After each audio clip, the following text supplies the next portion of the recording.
Hello, moving right along, listeners. This is Ryan Roe, one of your co hosts. And before we get to this extremely special bonus episode, I just wanted to give a quick shout out to Tough Pig's pal, Noah Ginix. Noah was very helpful in the mixing and editing of this episode. So thank you, Noah. And now, here's the podcast.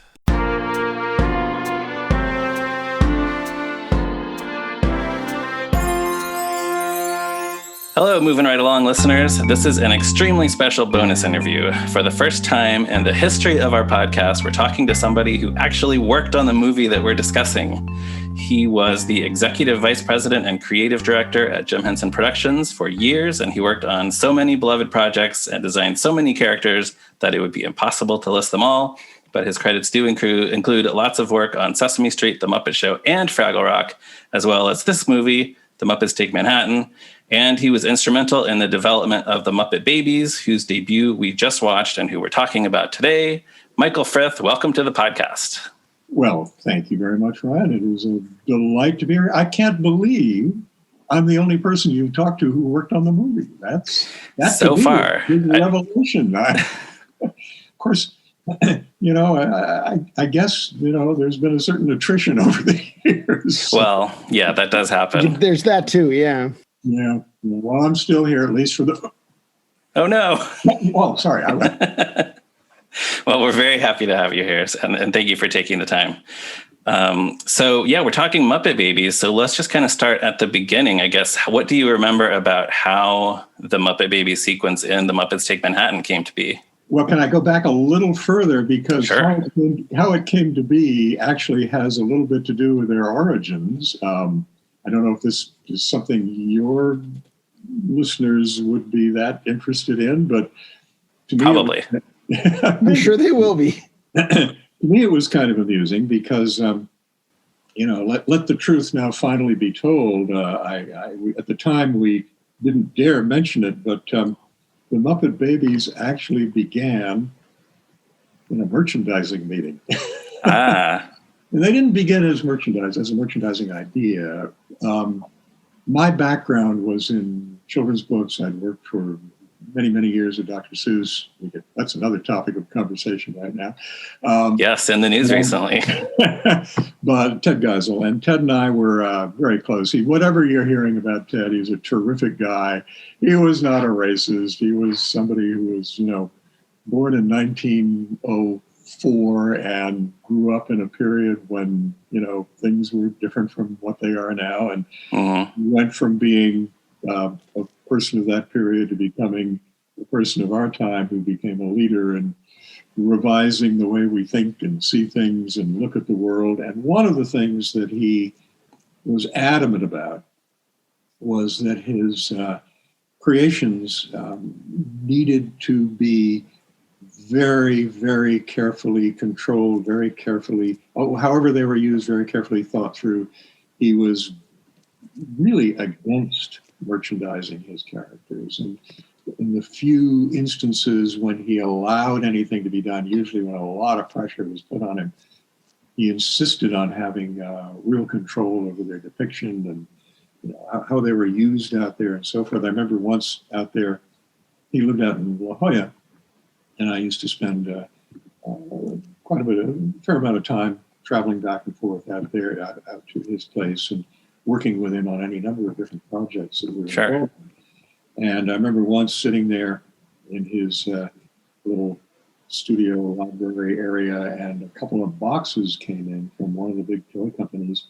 He had, after really having his arm twisted, agreed to have a few items done in that arena, and he was really excited about it. They'd made all kinds of promises to him about how wonderful these things would be and so forth. And I still remember the unboxing when he ripped open the boxes with this smile, this grin of anticipation on his face, and the thing opened, and he reached and he pulled out whatever the first thing was, and his face just went wham. And he looked at this stuff. And he reached in and he picked up everything that was in the box, and I think the box itself, and he stormed out of the room And he was on this mountaintop out there in La Jolla. And just outside of the house, there was a small swimming pool. And he went right to the pool and threw the whole damn thing in. Wow. Whoa. Because he felt that what he stood for, what he believed in, what he wanted to put out there, what he had insisted on, what he'd been told, he was going to get it and violated. And he was really upset by it. This made a huge impression on me as a kid. Huh. And when I came to work at Muppets, I brought that feeling with me. And the Muppet Show, as you know, was a huge hit.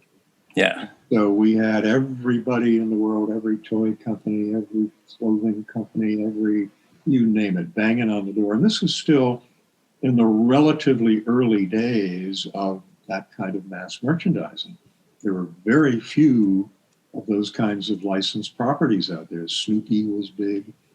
Sesame Street, of course, had started small and grown into something large. And I was hugely involved in keeping control over that and trying to, make sure that whatever was done was true to the characters, and that whatever was done would somehow be something more than just sticking, Grover's face on something. And saying, Right. Oh, here's your Grover wastebasket. And we really, really took this very, very seriously and spent more time killing products and projects than we did, going out and trying to, these companies now have licensing departments that go out there and bang on the doors of the toy companies saying, please, please license me. We were in the opposite situation where they were coming to us and we were saying, we don't want to go there. That isn't true to our characters. And do you remember some of the ones that were rejected or some of the ones that were not? There were so many, Ryan. I spent time saying no to this and no to that. People who'd come in with, I remember some guy, because it was global, the Muppet Show. I remember some guy coming in from some T-shirt manufacturer in England. Well, I can have 100 dozen T-shirts to market by Tuesday, and I went, what if we don't want 100?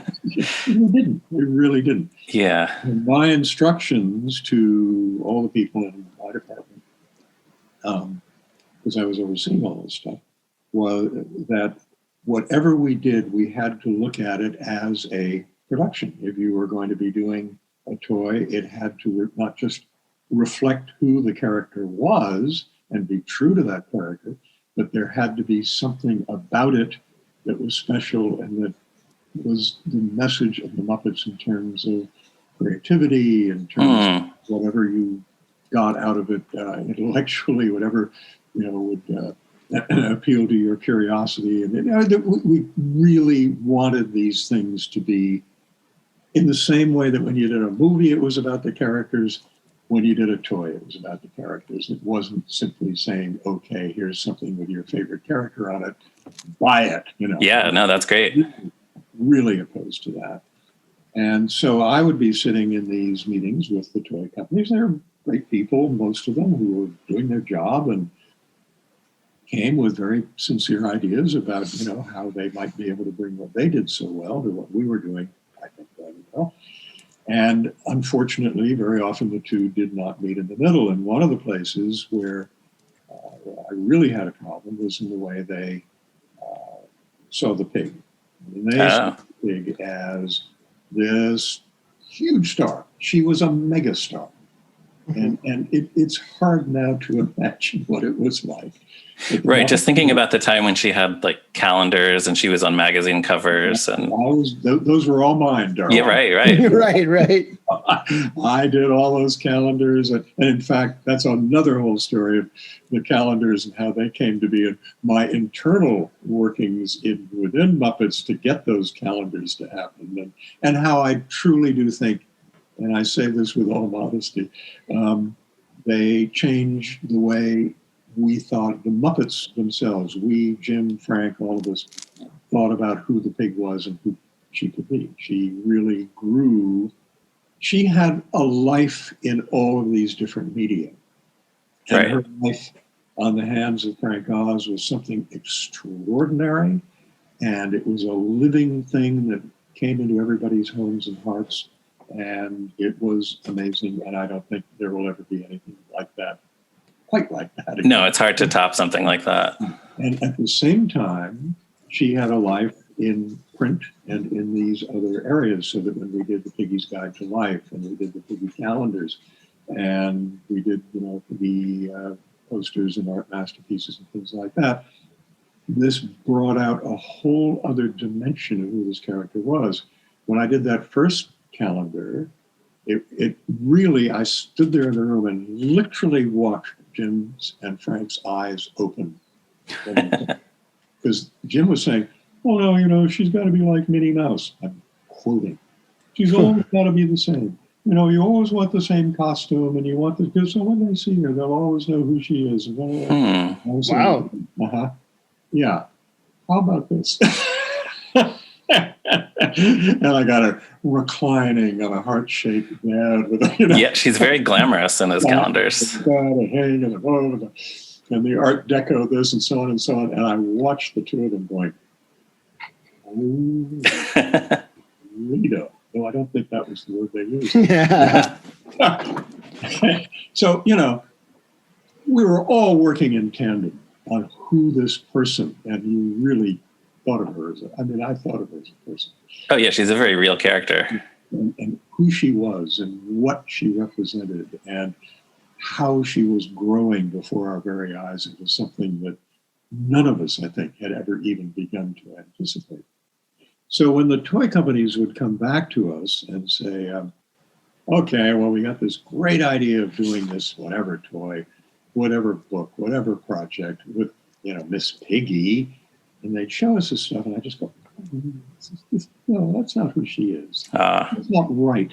And it's not right for two reasons. First of all, it isn't right for the Piggy that we know. She would never be in this situation. She would never behave this way. This is not something she would ever endorse. And it's not right for the audience that they are designing this for.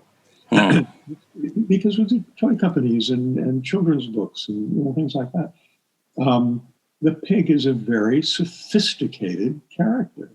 And you cannot take that character and just plonk her into this whole other world and say to children, "This is right for you and for her." And particularly for me, coming from a background of children's books, this stuff just grated. It was just wrong. And I remember now, back to your original question, am I going on a bit? I'm sorry. No, we love all of this. Yeah, please continue. So we were having this offline, whatever it was called then, meeting with a toy company. I'm pretty sure it was Fisher Price. And they're terrific people. They did very good quality stuff.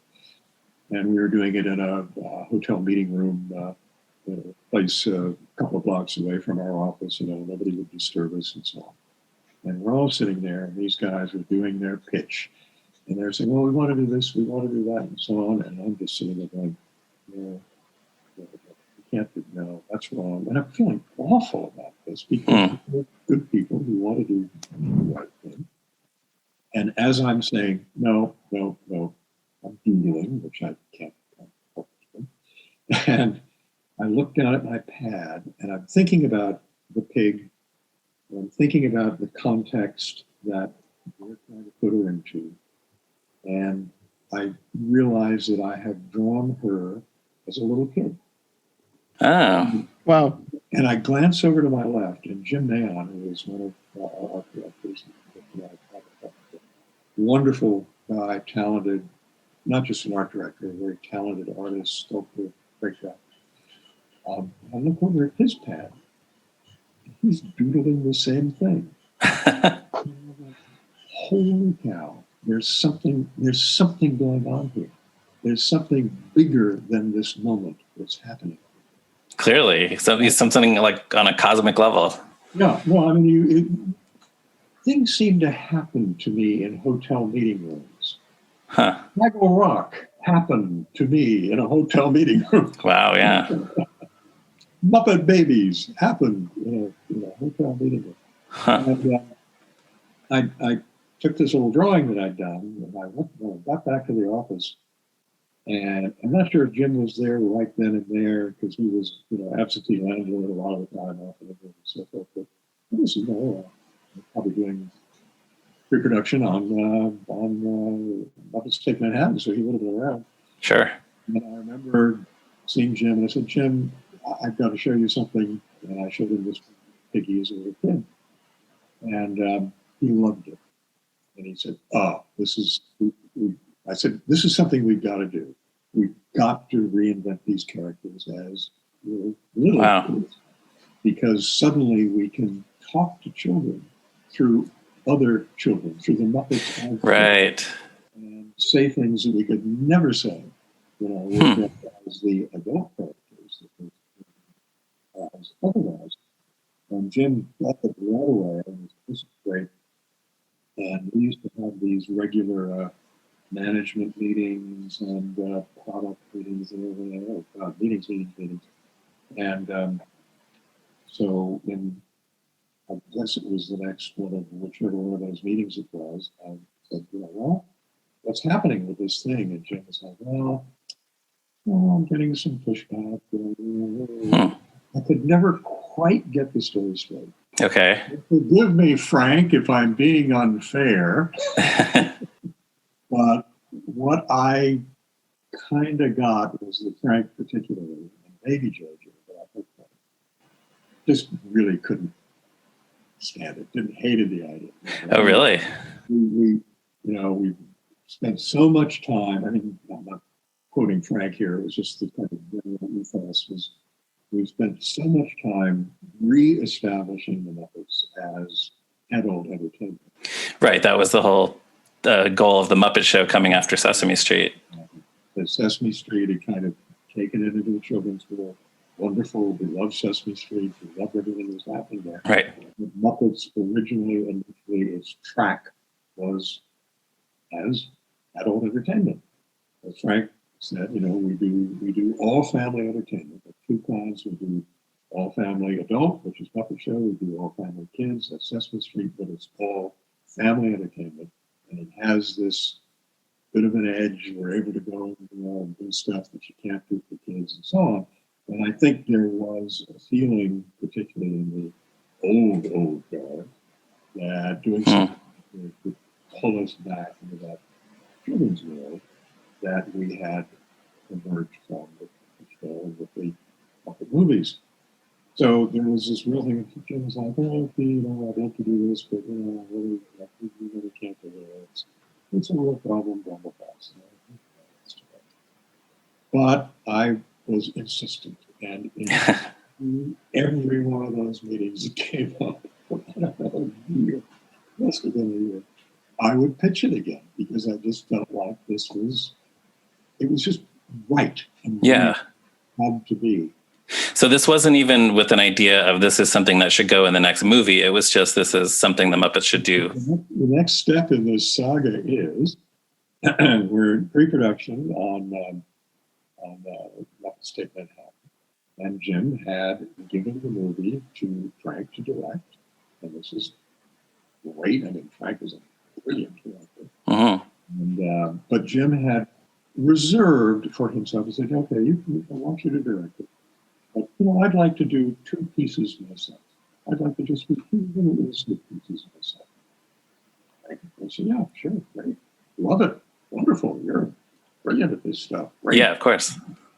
So Jim says, yeah, I'd like to do this scene here where, in the restaurant and the greasy spoon where all the rats are cooking. I'd love to do that. That'd be really fun. Right, yeah. I'd love to do a scene where the Muppets are all babies. And it's when they first meet each other, they first get to know each other, and we get to see them in those first years. I wish I'd been there when Jim said, because who's going to say no, right? Right. Yeah, at that point you can't. After pushing and pitching this thing for I don't know how long, it's got to have been a year or more. Suddenly it's going to happen. Huh. And it was thrilling. It was thrilling for me because I love those characters, and I'd done drawings of most of them, I think, as baby. So you had been already sketching the other characters, not just Piggy. Like you had. Oh, sure. So And did Jim Mahon, who was the other guy who was with me in that meeting, and he was, one of my top art directors, and I asked Jim to begin keeping office as well. And I'm pretty sure, if I remember correctly, that Jim was my main liaison with the shop during the build. And we'll have to talk to some of the shop people. But what was wonderful to me during that period was that the shop just came to life. They were thrilled. They loved this so much. And each one of the builders, and I'm not kidding, really came to feel that each of these babies was her or his baby. Really, I mean, they fell in love with those characters. I don't even want to call them puppets. They fell in love with them. And I think when you see the puppets, you can see the love that went into the build of them. They were just gorgeous, gorgeous puppets. Adorable, wonderful, beautifully realized characters. And for me, just a thrill. Every time I go to the shop and I'd see them coming along, I'd see how the build was going. It was a joy for me and just reaffirmed what a goddamn lucky person. And so there they were. The puppets were built, and Jim was going to direct, and Jeff Moss wrote this wonderful song. What a genius he was. How we miss him. And I designed that great set, and it all happened. End of my story. Sure. Well, did you decide, or who decided exactly which characters were going to be babies? Was that you, or was it a team effort? That's a very good question. I think it was largely me. I mean, I think I was looking at the core characters. I can't imagine there wasn't some discussion back and forth, but I don't remember it. Because the one that I always wonder about is, of course, Animal, who's on the cartoon, but he's not in the movie. Yeah, well, we had Animal in the cartoon and Skeeter. Right, sure. The two and Animal, I reinvented for the cartoon, but it felt to me like that was just a continuation of where we had been. Sure. Yeah, well, actually, I was going to mention so I have this Marvel Comics adaptation of the movie, and actually Animal is a baby in the comic, even though he's not in the movie. Yeah. Okay. So do you remember if you designed him at that point, or I don't remember how that it might have been creative liberty on the Marvel people's part? Also, because of course Marvel did the animation. Had we been in talks with Marvel about the animation by the time that adaptation came out? Oh yeah, I guess you would have. Yeah. They would have been going from what it was Skeeter in there? No, Skeeter. No, Skeeter's not in the comic. No. But they would be going from the stuff that we had given to Marvel. Working on for the show, right? Yeah, so you must have decided that there was going to be a cartoon pretty early into the process, because it was only like the movie came out in July 1984, and then the TV show premiered in September. So there must have been some fast work on the cartoon. The movie came out, and within about a nanosecond, CBS was on the phone to us saying, "We want to adapt this. We want to do a Saturday morning show around this." And it had to have been moving very, very fast in order to have that happen. We must have gotten something done before that. So do you know, did the idea for the series originate at CBS and they came to Henson, not vice versa? Yeah. Oh, okay. Yeah, I mean, do I know whether or not Bernie Brillstein went to CBS with what we had been doing for the movie and said, You're going to want to get in on this. I cannot answer that question. Okay. Sure, that makes sense, yeah. But the way it felt at the time was, because everything was moving so fast. I mean, everything we were doing was moving so fast. Wonderful Karen Falk, who is in charge of the Henson Archives. Well, told me about some question about what was going on when I said, Karen, I don't know.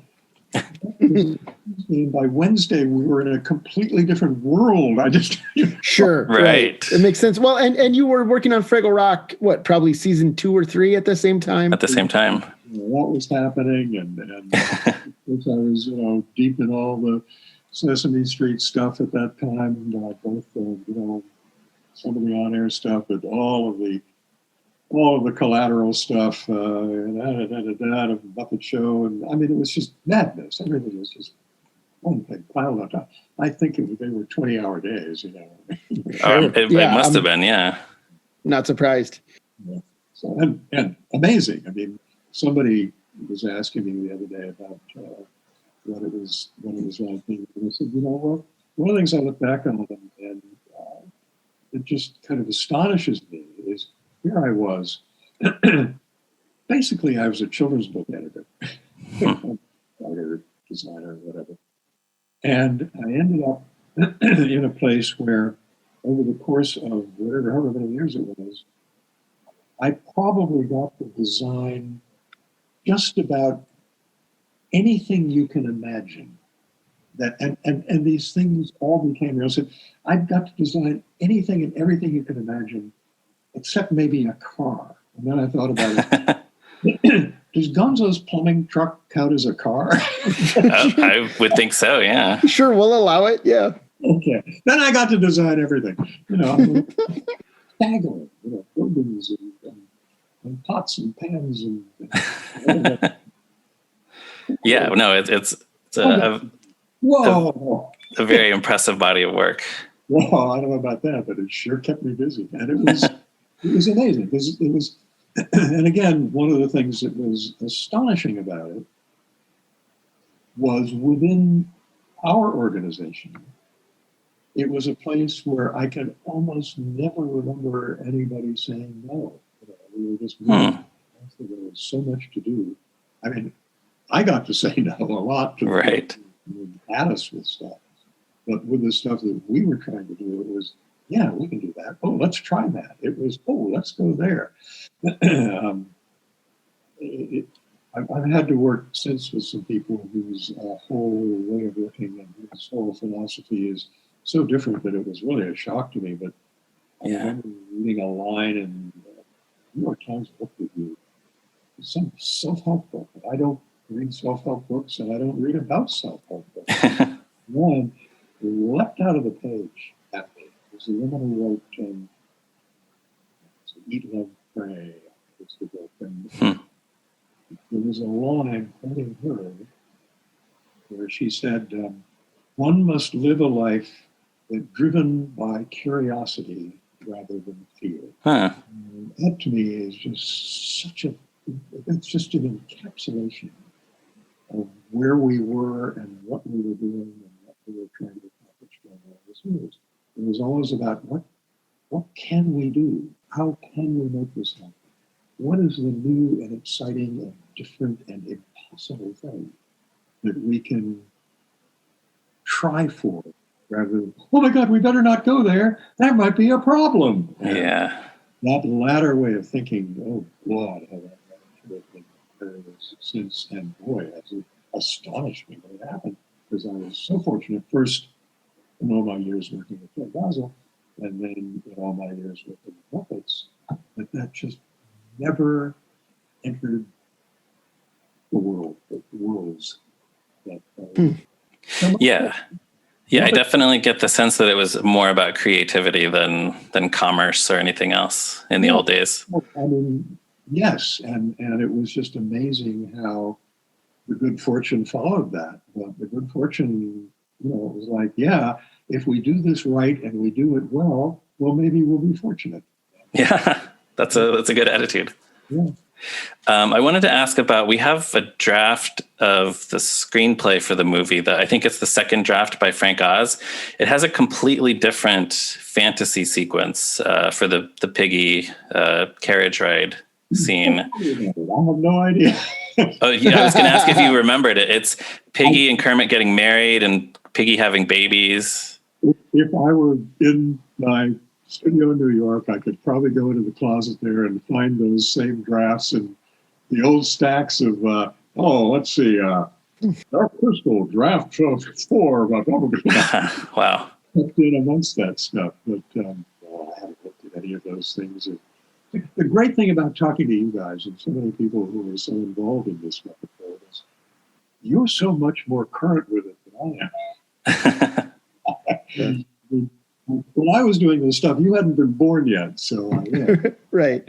Well, and I know, like, I don't remember what I did at work last week. So, Well, I certainly understand, that you're not sitting around thinking about jobs from years ago, Well, I remember back when with great fondness and, a lot of, oh my God, how did we do that? And why did we do that? Sure. Well, and speaking of which, actually, one of the things we wanted to ask about was the Land of Gorch segments on Saturday Night Live. Yeah. You worked on those. You designed those characters, correct? Yeah. How did, like, can you talk a little bit about that experience? Was that an interesting experience? Did you wish it had lasted longer, or? I think that happened before I joined Muppets. I'm pretty sure it was just on the cusp. I was still at Random House, still working the suits. And Jim had been after me for years. And I'd illustrated a couple of the big books. And I was the editor for the Sesame Street books. I kind of invented the program. And so, I thought it would be fun to illustrate some of the stuff. And maybe I couldn't find anybody else in short notice. That's usually what happened.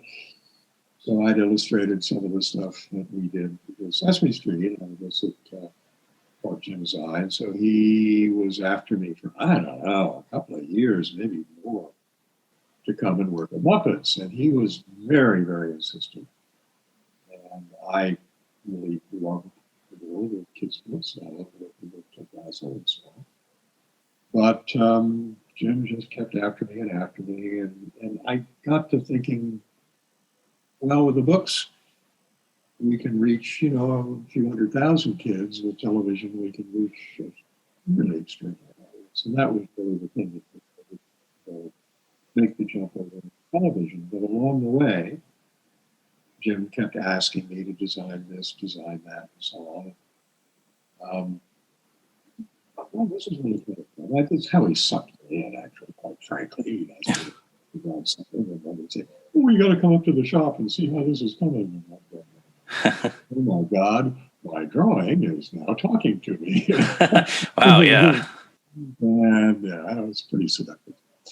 So one of the things that he came to me and asked me to come up with were these new characters for this new series, Saturday Night Live. And we were very tight with them in that Ernie Goldstein, who was both our agent and the agent for many, if not all, of the players, not ready for primetime players. Right. So it was natural for the Muppets to be part of that mix. But Jim wanted something that was very different from what he had been designing. I think one of the reasons I'm convinced that he was so intent on bringing me into the fold was that I had a style of drawing that was very compatible with the Muppet style. It was my own style, but that was quite different from his and Don Selene's. So when I moved into that arena, I was bringing a sensibility that both fit with and was different from what had been on up to that time. So when this Saturday Night Live stuff came out, Jim, I still remember sitting in his office and he's going, well, I'll do something really different. I've gotten really, stories been told too many times. I've been really interested in taxidermy eyes. We've always done these cartoony eyes. Right. But the taxidermy eyes are really kind of alive in a different way. Up with some characters and use those and get away from these simple kind of geometric shapes and do something that's kind of, just remember, mossy looking. Yeah, absolutely. And absolutely is. Yeah. Oh, that's kind of a fun little brief. Let's So I used to literally do these things on the subway on my way into work. I had a lot to do when I was in my real job. Some of these little things. Sent a bunch of them up to Jim, and they built them, and they were wonderful puppets. But it was interesting. Michael O'Donoghue was a great friend of mine, and I think he was head writer at that time. He was certainly deeply involved in Saturday Night Live. And Michael was brilliant, one of those brilliant comic minds I've ever known. I think two of the great comic minds ever were Michael O'Donoghue and Henry Beard, and fortunately, I worked with Henry on some of our Muppet projects. Michael, on the other hand, hated the Muppets. Yeah. He just like, those washcloths, those hey, and I can't do the O'Donoghue accent. It was somewhere up here in upstate New York. And he said, Fred, you still working for the Muppets? He just hated it because he thought they were puppets for kidsy things. He never could quite wrap his head around the brilliance that comes through a puppet. Yeah. That a person can't do, and do them in really, and I'm not just talking about dirty puppet stuff, which everybody loves to do. I'm talking about really smart, really clever, really incisive performance that puppets can. Sure. In ways that no other medium can even do. Sure. But that attitude towards the Muppets quickly spread through Saturday Night Live. Right. I remember once Belushi his disdain. We're not supposed to speak ill of those departed, but this was a man who could be quite not nice, and he was really not nice to us and our work and what we were trying to accomplish there. One person who really got it was Chevy Chase. Was that right? He really, I remember coming over to our shop and chatting a bit. I really felt like this is somebody who understood what was going on and how it could work. And in fact, I was delighted to see on one of the episodes of what was his last series of Community. Thank you. Oh, yeah. Where they did a show with puppets as all the characters. Yeah. Right. Yeah. That was done wonderfully. I've always wanted to find out who actually built those puppets and send them a note of congratulations for doing that, because I've done so many caricature puppets, and it ain't easy. You need to keep it that simple and still absolutely get the essence. Right. So people can still tell who it is. It's a bit of an art, and whoever did Yeah. it. But I think that the upshot of it was that, those George characters never really got their due on Saturday Night Live because the core group there just really was not interested in making it good. And I think it was very fortunate for all of us that as that was kind of playing out, the Muppet Show happened. And Right. tapped on the shoulder, come on over, do the most popular television. Yeah. It was better for everybody. And the famous telegram that somebody sent back to the SNL people, wish you were here having fun, signed the Mucking Puppets. Yeah. Wow. Well, and I've always assumed that Gilda Radner must have enjoyed, just because she was on the Muppet Show. Yeah, I would have guessed that she was another one who probably enjoyed it when they were there. a lot of great people there, and we really loved and admired so much of the work that was done. And outside of that peculiar fiction, whatever you want, no, the early years of Saturday Night Live were absolutely brilliant. It was wonderful work was done. That piece where Strand does "I Got You, Babe" with Billy Coleman. Yeah, that's great. it's a brilliant, brilliant piece, you know. And if they had thought to do more of that kind of thing, who knows? You know, Well, but you know, hey, and that's anyway, it couldn't have happened. Yeah. right. Well, and that's also a sketch that feels an awful lot like the Muppet Show. Yeah. It's very easy to imagine her singing that with Floyd or something, you know. What Jerry brought to Strand is just wonderful. I always said that Jerry Nelson, anytime I had a project where I could involve Jerry, I would drag him in. He's somebody who could sit down at a cold read, at a table read, and just pick up a script, never having seen it before, and never read a word wrong. Oh, wow. Yeah. Wow. He knew it. He aced it every time. It was absolutely brilliant performance. Yeah. Absolutely.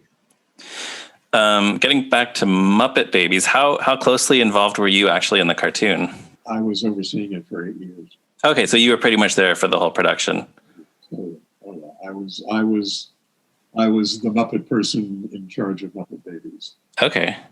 And so I was, every script, every storyboard, every character, everything. I was vetting and consulting and sometimes rewriting and always redesigning and working hand in glove with Hank Ryan and Bob Richardson and great team at Marvel.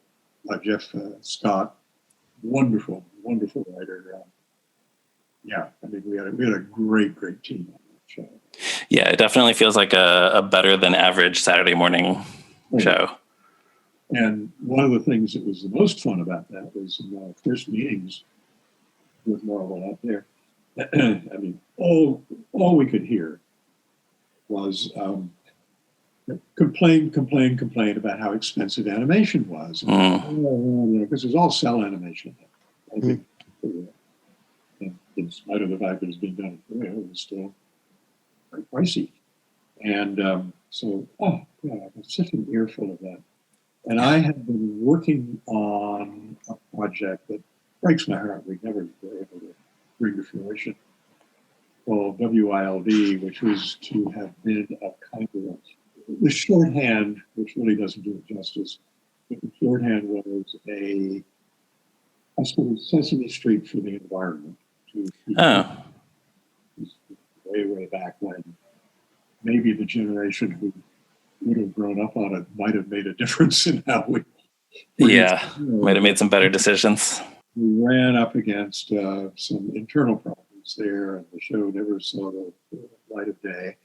But among the things that I discovered in developing this idea was that I found a company that basically was a film library. They had God knows what, everything in the world, but they were particularly strong in the nature area. And so one of my ideas for WILD was that we would do a couple of things, but intersperse it with found footage of real nature events, features and characters. Right. To weave all this stuff together. And it was, the footage was very cheap. When this thing came up with Muppet Babies, and they were complaining about the expensive animation, and my push on Muppet Babies was that it was to be about the world of the imagination and about creative problem solving. Right. And there was a real hidden curriculum in Muppet Babies. It really was about teaching kids about independent thinking. There was a great quote from, I can never remember whether it was Duke Ellington or Count Basie. One of those great exemplars of the American aristocracy. And he said, somebody asked him about the secret of his success, and he said, my mother always said that there are 8 ways of doing anything right. What you have to do is choose one. And I absolutely, again, that was one of those lines that just so resonated with me. And I went, boy, do I believe that. And in my position, what I was doing, I would generally have to be the guy and say, okay, there are 8 ways of doing this right. Let's do it this way. Necessarily have to be one way. Sometimes it was, but you would choose out of all these wonderful possibilities. And looking at the Muppet Babies, I think we had 8 babies, something like that. I have to go back and count them. Okay, each of them would have a way of approaching whatever problem was needed to be sorted through that week, that Saturday morning in the nursery. And you would go with Gonzo's idea, or you would go with Skeeter's idea, or you would go with Piggy's idea, and so on. So each of them would approach whatever the problem was that needed to be solved for his own particular idea with his or her own genius. To do that, I thought, here we got this potential of these libraries of existing footage that cost almost nothing. So let's do a flip. Instead of going into the world of imagination in animation, let's take the world of animation and go into imagination in reality. Yeah. It's great. That's funny. I mean, it was absolutely, turned the world on its head. And I remember the morning when it first aired, a friend of mine called me up and said, just saw your new show. Oh, yeah, what'd you think? He said, man, what were you guys on? I feel like people always go there whenever somebody comes up with a really creative new idea. But it was wild. Nothing like that had ever happened. Yeah, no, I don't. And it made Marvel happy because they saved however many minutes, that piece of Right, sure. Oh, yeah. They didn't have to animate it. Everybody loved it for all those reasons. And I loved it just because it was so quirky and strange. Oh, yeah. Yeah, there was nothing like it. Well, and because you assume that the kids who are watching were identifying with the babies in animation, when you went into the real footage, it took them into their own real world as they would imagine it if they were on a flight of fancy. So it just was a win-win-win-win. Right. Yeah, that's cool. Although I don't know if this is true. The conventional wisdom among fans is that maybe one of the reasons that it hasn't gotten a commercial release is because of some of that licensed footage that might be too expensive now. Yeah, I think that's very possible. I don't know. I haven't been party to whatever the legal niceties might have been. Right. That Hanks were all who was it? I'm trying to remember. Not to bring up the name of the person, a couple out there in LA who were tasked with finding the footage for each of these shows, and they just did a really brilliant job with that. Yeah. Each time. And Hank used some of his contacts to get things like the Star Wars clip. Right. Sure, yeah. Those might have been, proved a problem later on. But Yeah, well, presumably nobody was anticipating that Disney Plus was going to exist in 30 years. Oh. One mouse to rule the world. Yeah. Have you seen the new Muppet Babies series, the current cartoon? I was afraid you'd ask me Oh. that. We can take no comment. I mean, if that's what you That's prefer. fine too, yes. It isn't what we were doing. Let's put it that way. Sure. I have very mixed feelings about CG animation. We really pioneered it, believe it or not. I was very involved in the early experiments in that area. We worked with a company called Digital Productions to, I think, do one of the very first pieces of computer animated character design ever. Well, if you'd rather talk about this, the Jim Henson Hour was something else we wanted to ask you about. Yeah, for sure. So, I mean, if you want to talk about... Anthony and I are both big fans of the Jim Henson Hour. Ryan and I are both... We've probably seen the Jim Henson Hour more than anyone else. I'm sure of that.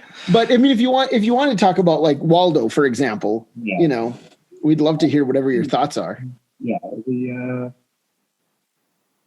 I think that computer-generated animation the potential is extraordinary. There has been, as we know, tonnage. Mhm. Whether you count what's happening in superhero movies as animation or just special effects, or whether you look at what's happening on Saturday morning or what's happening when there used to be movie theaters. My feeling is that, like any medium, if it's used brilliantly, it's brilliant. If it isn't, it's unfortunate. And I love the Babies, and I saw some of the early programs, and my feeling was I hope that it evolves. I've seen one or two of the more recent ones, and I hope that they evolve. Okay. All right. Sure. Fair enough. Thank you. I love those characters. I can't think of Yeah, of course. Sure. Yeah. They're your babies, right? Yeah. I get it. Yeah. Let's see. Oh, did you work on the music video for "I'm Gonna Always Love You"? I have only sketchy recollections of that. Yes, I think my vague memory is there was a lot of input there. I think we had some idea sessions on that. I vaguely remember maybe doing some storyboarding on there's a flash dance sequence in there, right? Yeah, the water splashes on Piggy. Yeah, there's the whole hair thing from Flashdance, and the wet hair thing, which I seem to remember doing some things on that.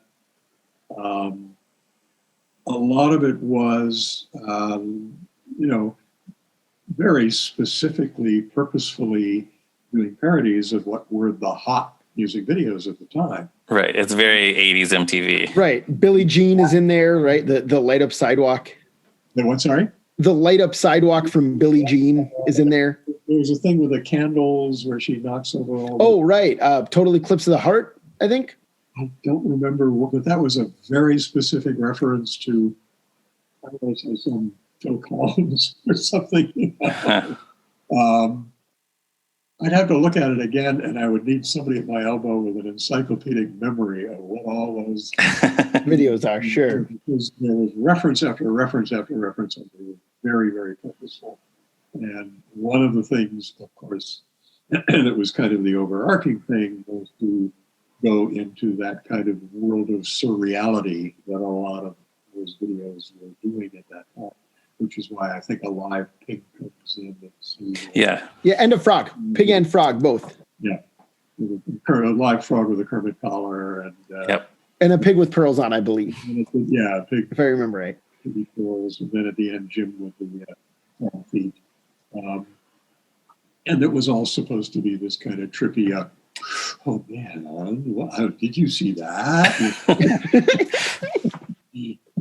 And I think it was my recollection is it was very funny at the time. Oh yeah, it's very funny. It's a great video. Yeah, a great spoof of MTV at the time. Anybody who would have been watching it then would have been going, oh my God, they just did Devo, or Devo's probably later. They just did, whoever it was. Right. Well, and there's even like the shot, I think at the beginning is like a reference to 2001 with like a piggy floating in a sphere above the earth. Could be, or that might have been something even more current and probable. Maybe that was another video. And some of it would have been taking advantage of the really high-tech, special effects available in that moment. And I think there was something there where the sphere that falls apart or comes together or something. It was like somebody going, hey, have you seen this cool new effect? So it was real cutting edge right there. Right. Now it's just great. Well, it's a lot of fun to watch. Good.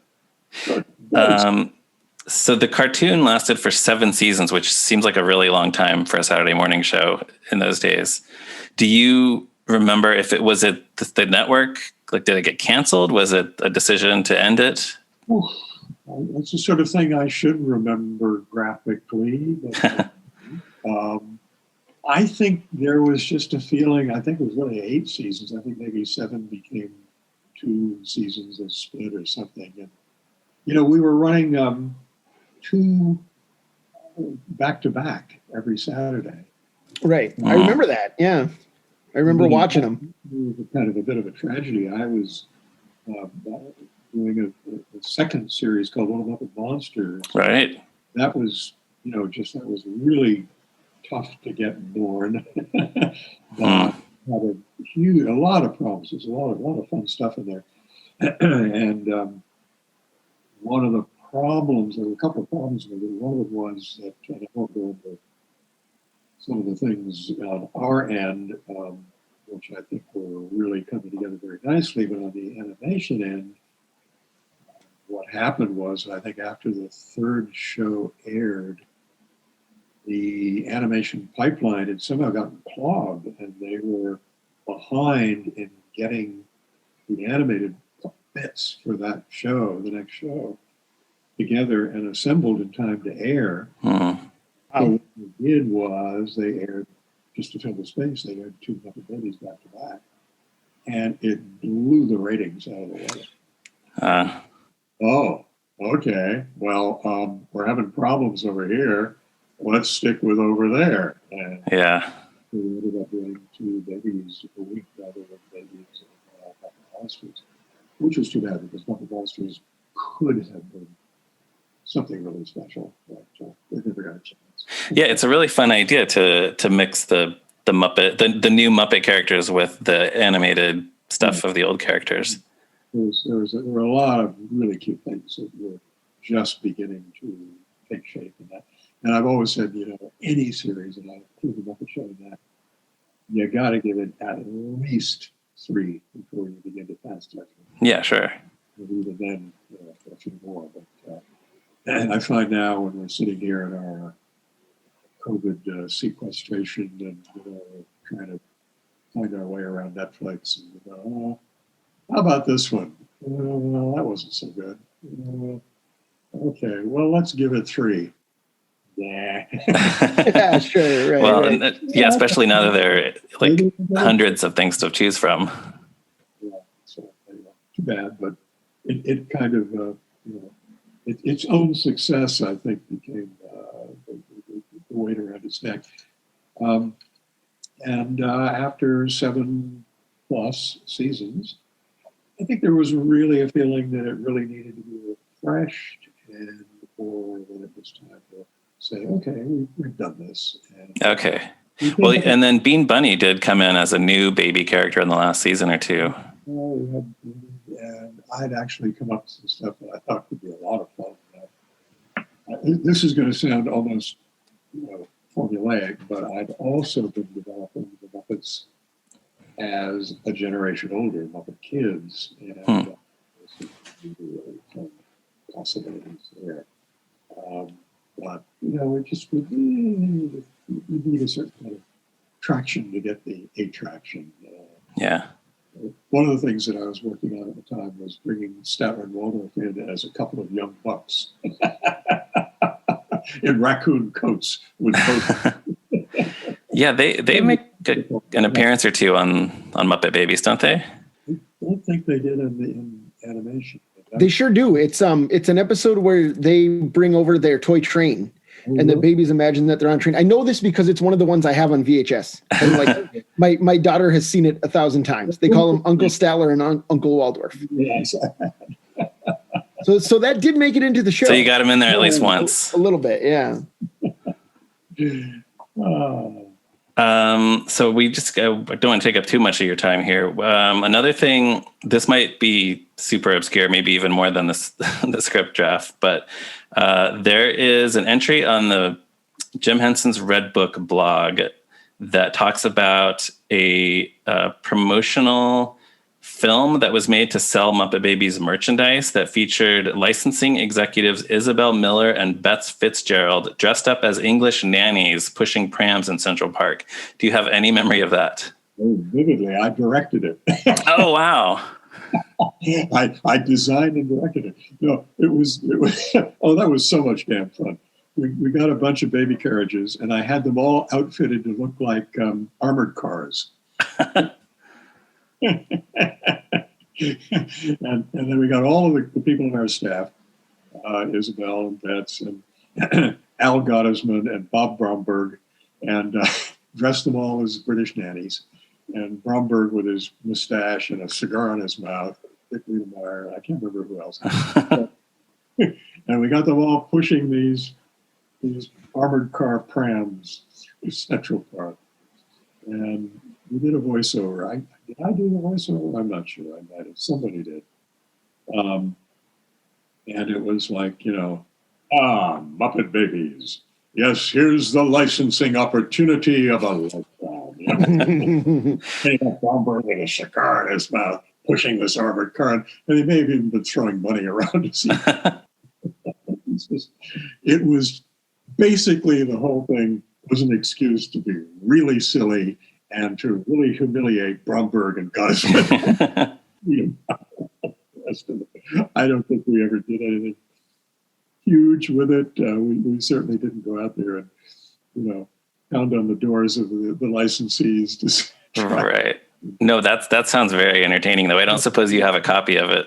It was a hoot. I'd love to have a copy of it. I wonder if let's try Karen. No, let's try Craig Shemin. Yeah, we'll check in with them. Yeah, he might have it. One, send me one. I'd like to see it again. Sure. Yeah, no, the early promotion for Babies was it was interesting because we had to ride that fine line between going commercial, which we were not very comfortable with, and promoting the show in order to raise interest in it. What we found was, again, that people were just so ready for this and so in love with the characters that it took very little to get the interest going out there. I did a promotion with McDonald's. I'd never been in a McDonald's in my life. I just, it's not my thing. But we did a Happy Meal promotion with them, and to get the name, get the word out that the show's on there. And that seemed like a good way to do it, and indeed it was. Boy, they went through a design dolls. I don't remember which promotion was which. We did Muppet Baby dolls with them, and they had ordered more than they thought they would need, and they didn't have half what it turned out to demand. Oh, wow. It was extraordinary. But my favorite part of that was when I was out of McDonald's headquarters, we're going to do this, we're going to do that. And with every Happy Meal, you get this and that and a free Coke. And I went, yeah, and what else? He said, well, you get it. I said, you get a Coke. Yeah. I said, well, as a parent myself, if I were to go in there, I would want some kind of option rather than Coca-Cola for my kids. Well, no, we do Coke with a Happy Meal. I'm afraid that's a problem. Well, what do you want? I said, well, you could offer them the choice of a Coke or a glass of milk. I said, well, for the rest of my life at Muppets, every time I ran into Al Gottesman, who was our chief legal guy, he would look at me and say, and here's the guy who got McDonald's to serve milk with a Happy Meal. Yeah, I was going to say, I'm pretty sure they do now. That's an option, right? Yeah. It definitely is. Yeah. Yeah. That's a big deal. And he said, yeah, they've got like $1 billion contract with Coca-Cola. You don't understand what's going on there. I said, no, I don't. Yeah. Follow the money. But those toys, the Happy Meal toys where the characters can ride on each other's little vehicles, those are really cool toys. I think a lot of Muppet fans have those in their collections. We did dolls, and the Piggy doll was just, they had to hire another factory in China in order to meet the demand for the Piggy doll. Wow. And vehicle, and it was, and again, I always enjoy working with the creative people in any of these situations. I mean, with toy companies, with McDonald's, whatever one's feelings may be about the overarching philosophies of some of these places and so on. When you get down to working with the creative people, they're terrific. They really are. I found when I was designing the Muppet Babies at Disney, the Imagineering people, you could take any of those men and women and put them in our shop, and you could take people from our shop and put them in Imaginary. Sure. They're the same people. Oh, that's cool. Creative, amazing, thrilling people to work with. Yeah, I think we like to think that as fans, like that it's all kind of the same creative type. Yeah. Anthony, you think anything else we want to get to? I think we hit all the important stuff. I mean, I could sit here and please talk about Digit for a half an hour, but I don't want to do that to you. Unless you really want to talk about Digit for a half an hour. I love the wires. Yeah, me too. But no, just thank you so much for coming on. Oh, well, it's been a thrill. Being interested, and it's interesting when I did that drawing. Where is she? There she is. That drawing of the pig for Ryan, the other Ryan, and I wrote to him. I said, I haven't had a reason to draw the pig for a quarter of a century. And I said it was really a joy to do this drawing. First, as a thank you for this support for the local theater, for the theater center, which is a very important artistic hub. So much comes out of it, so many different fronts. So it was lovely to be able to do this as a thank you. But it was also great to visit with her again. It was great to spend time with her again, to remember what a great time we had together. I feel like Bob Hope. Yeah, I mean, it just sounds like the best job ever. So yeah, and she was a joy to work with, and interestingly, one of the problems I had with Muppet Babies was that so often the writers, and I don't think Jeff Scott with this, got it right, but some of the other writers, particularly interestingly, some of the women writers, would write Baby Piggy as a brat, as a mean girl. Yeah, it comes up a little bit. Yeah, and I would have to really think that. And I don't know if I was always successful, but I think I was successful a lot of the time. But I'd say she isn't mean. Right. She's the opposite of that. She is. I'll once again quote one of my favorite quotes from Frank. Because Frank always looked very, very deeply into his characters. He really thought about them. He really knew them. Which is why I think his performance of his characters has such resonance and such depth. He once said about Piggy, her mother had 16 piglets. Her mother had 17 piglets and only 16 nipples. And I've had people respond to that by saying, "Oh yeah, that's why she has such sharp elbows." I said, No, that's about her insecurity. Right. Where she comes from as a person. That's where overcompensation comes from. But underneath that, there is this real vulnerability and this sense of hurt and this need to prove herself. She's smart. She's accomplished. She's a star. But deep down under that, there is